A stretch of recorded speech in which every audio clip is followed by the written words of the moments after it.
Rolling apa nih menanggapinya video viral yang awas viral kembali? Iya. Terkait dengan video yang kemarin, yang waktu pas aku rasa kurang lebih 4 tahun yang lalu ya.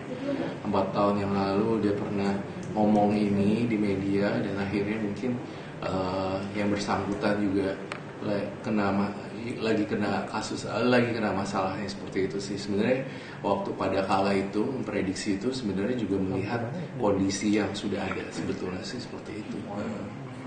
Maksudnya kondisi yang lebih seperti apa?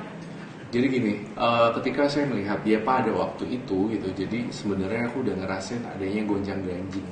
Tapi mungkin pada kala itu dia beliau ini masih kayak menahan-nahan, mungkin seperti itu kali ya. Jadi membludaknya baru seperti ini, makin lama kok saya lihat makin kesini kayak makin parah gitu.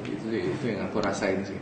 Tapi waktu pas Koko bisa dibilang podcast sama Kak Nisa itu waktu kapan sih kok tahunnya? Itu 2018 2019 itu pada kala itu kita diketemuin di salah satu acara. Kemudian kita ada juga di situ juga ada abang si Robi Purba. Kita menggali-gali permasalahan artis-artis pada kala itu sebenarnya kayak gitu. Jadi kebetulan Nisha Ahmad kan jadi bintang tamu kita. Akhirnya di terawang juga dipancing-pancing, emosinya juga turun dan akhirnya ya mungkin ini adalah jawaban adanya kasus perceraian. Saat di Terawang sendiri yang pertama kali dilihat apa? Iya, seperti ini. Jadi pada waktu itu menerawang pun aku udah ngomong di video tersebut kan, aku bilang ini bagaikan kapal karam yang akan jatuh dan akan tenggelam gitu. Itu adalah sebuah sign sebenarnya. Itu sebenarnya udah tanda-tanda gitu, udah aku kasih tahu. Sebuah kapal besar kena ombak bakal karam, itu kan aku bilang. Dan ternyata kan ada berita yang sekarang ini lagi terjadi ya. Saya juga turut bersedih juga dengan adanya kasus perceraian. Respon dari Nisha sendiri? apa? Menurut aku, ya aku sempat lihat juga beberapa berita juga yang berkaitan dengan Nisha Ahmad kan. Saya rasa tidak ada sesuatu yang besar yang akan diperebutkan gitu. Menurut aku sih gitu. Jadi kayak nggak ada kayak harta gono gini kayak gitu kayak perebutan antara aku ngelihat ini akan adem ayem sih sebenarnya. Jadi pada tahun itu kamu ngelihat, maksudnya gimana sih ceritanya akhirnya kamu memprediksi gitu, kamu mungkin ngelihat bekas apa aja mungkin di badannya Kak Nisha, Indikasi kekerasan, maksudnya itu apa sih yang kamu lihat gitu, misalnya di mukanya bekas-bekas Di bekas iya sebenarnya iya, aku bilang juga kok kayak ada bekas gamparan di sini. Tapi kan kita juga nggak boleh dar-der ya, maksudnya kita nggak boleh iya ini pasti KDRT, ini pasti ini itu juga nggak boleh. Kita juga, aku pun sebagai paranormal pun juga punya kapasitas juga jangan melebihi porsinya mereka. Apa yang mereka share di media itu kan sebenarnya ada beberapa hal yang nggak di-share juga karena kasihan gitu, karena mereka nggak nyaman. Jadi di-keep lah dua orang itu memang apa yang terjadi di dalamnya, yang sebenarnya kita juga nggak boleh dar-der itu sih sebenarnya. Alasannya waktu itu kamu meramal atau menggambarkan kondisi gimana sih, maksudnya kenapa? Selain dari program gitu ya mungkin. Apa tuh gambarannya seperti ya bener-bener kacau sih. Pada kala itu juga udah kacau banget kan. Bisa bertahan dari 2000 yang saya ramalin dari 2019 ke 2024 aja udah bersyukur banget menurut saya mas sebenarnya. Jadi karena orang udah nggak tahan sebenarnya berarti udah ada perpisahan itu sih sebenarnya. Kak, ini kan kemarin aku juga sempat melihat dari isi podcast saya sendiri yang beberapa tahun lalu 2019 itu mengatakan bahwa ternyata keluarganya pun mengetahui seperti itu dengan adanya KDRT seperti itu ya Kak? Iya, tapi ya tetap balik lagi tetap rekiosi yang biasa. Maksudnya saya juga tidak berani melampaui dari jalur-jalur yang belum pasti juga. Cuma kalau lihat dari keluarganya, saya menerawang dan penerawangan batin saya sebenarnya sudah mengetahui apa yang terjadi sebenarnya.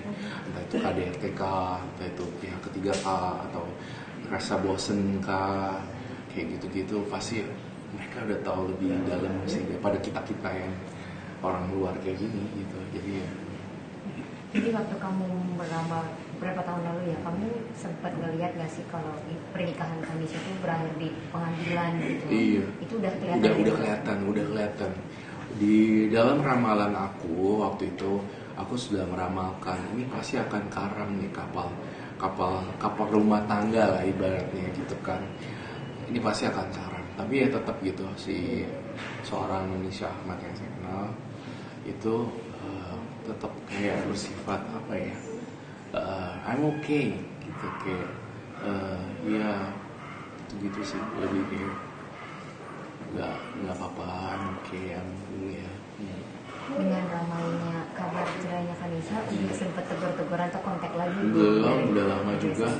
Terus nggak apa namanya, biasa kita sesama public figure harus jaga privasi juga. Kecuali kalau memang ada kejadian yang kayak gini, kasus sosial seperti ini, saya menanggapi ya mungkin masih bolehlah ya. Cuma kalau misalnya secara pribadi DM atau japri, lu kenapa dan segala macam, itu juga nggak bagus juga ya. Itu juga kasihan juga, orang lagi ada masalah, gue kepoin lagi kayak gitu. Jangan. Jadi saat itu kamu cuma melihat bekas merah di pipinya aja, Iya, atau ada iya. bercak lain yang kamu lihat di Kita- badan Kanisha ya saat itu ya? pada Aku ngelihat cuma warna merah doang sih. Tapi gini, tetap balik lagi, kita jangan memberikan opini publik kalau dia juga kena KDRT itu. Salah juga, ntar aku juga salah kan, takutnya juga salah ngomong. Tapi yang aku lihat itu ya, waktu itu aku sempat nanya gitu, maksudnya ada ini ya, ada biru-biru dikit kah, tapi beliau nggak mengungkapkan secara gamblang gitu. Itu jadi ya, aku cuma nanya, kamu sampai biru ya? Abang pun si Robi abang juga bilang sampai biru kah atau apakah gitu. Tapi kita nggak sampai punya conversation sampai lebih jauh dari itu pada kali itu. Karena orang kalau udah ditanya dan lagi ada masalah tiba-tiba digali, kita kepoin, itu juga salah tau. Kayak kasihan. Apa mungkin kedepannya dirimu melihat nggak sih Iya. dari mereka gambaran akan rujuk kembali atau seperti Enggak. Dalam penerawangan aku ya, yang paling dalam, aku ngerasa hubungan ini sulit dipertahankan. Sudah jauh-jauh dari 4 tahun, ya kita udah 4 tahun ya, 2019 ya, dari ramalan aku itu aja udah memprediksi. Akhirnya baru kejadian 2024, itu kalau nggak tahan banget, kalau nggak tahan banting super dewa nggak mungkin bisa. Nah itu kalau naik lagi 2026, 2027, 2028 dia pertahanin lagi, menurut saya akan tumbang salah satu gitu. Kalau sekarang mereka berakhir di perceraian, saya rasa mereka tetap bisa komunikasi dengan baik. Tapi kalau mereka tetap mempertahankan, mungkin ya itu akan lebih cekcoknya lebih parah mungkin, seperti itu. Iya sih. Bicara cekcok apa sih kok yang permasalahan topik dia? Iya, yang lebih tahu mungkin beliau ya. Aku cuma ngerasain adanya rasa bosan juga. Mungkin kan udah dari 2009 nikah ya sebenarnya. Ya nggak sih? Ekonomi di 15 tahun. 15 tahun ya, 2009 ya. Untuk ekonomi atau gimana, atau orang kedua nggak ada? Iya, aku curiga juga hal-hal seperti itu gitu sih. Cuma ya aku nggak berani komentar sih untuk lebih dalam, takut juga salah. Soalnya orang lagi sedih juga kan, orang lagi ribut kayak gitu, lagi ada kasus juga, kita nambah-nambahin bumbu juga nggak oke. Aku cuma doa aja kalau memang mereka harus berpisah, mereka jadi teman baik aja kayak gitu, tetap silaturahmi gitu kan. Nggak disebutin juga mau harta gono gini juga kan di sana. Dari kamu jadi ikut sedih nggak sih ramalan kamu jadi nyata gitu ya? Sebenarnya iya, sebenarnya sedih juga. Setiap ramalan saya yang terjadi itu nggak cuma kasus ini ya. Beberapa ramalan-ramalan yang lebih sedih lagi terjadi seperti kecelakaan lah, entar kejadian apa itu kan pasti kalau kejadian saya yang jadi sedih juga. Waduh, ini kejadian ya. ini gimana ya, saya nggak bisa nolong juga lagi, gue nggak bisa nolong tapi gue tahu gimana nih gitu sih. Lebih beratnya kayak gue tahu bakal kejadian apa itu, tahu bakal siapa yang kejadian, namanya siapa dan segala macam gitu. Tapi kadang suka mikir sih ya, gue tahu juga gue nggak bisa nyelamatin kayak gitu, gimana cara itu sih. Ada rasa kayak penyesalan sendiri nggak sih kok ketika ada bayangan terlintas gambaran buruk seperti itu kok? Penyesalan mah enggak juga sih, cuma sekarang udah tahu ramalan bakal kejadian, udah tahu, cuma harus dipilih-pilih nih, harus benar-benar wise juga mengklarifikasi sebuah ramalan atau prediksi itu juga jangan bikin orang takut. Intinya sih gitu doang sih. Jadi tetap ada ramalan, tapi ada sisi sesuatu yang kita petik, itu that's it sih sebenarnya itu sih.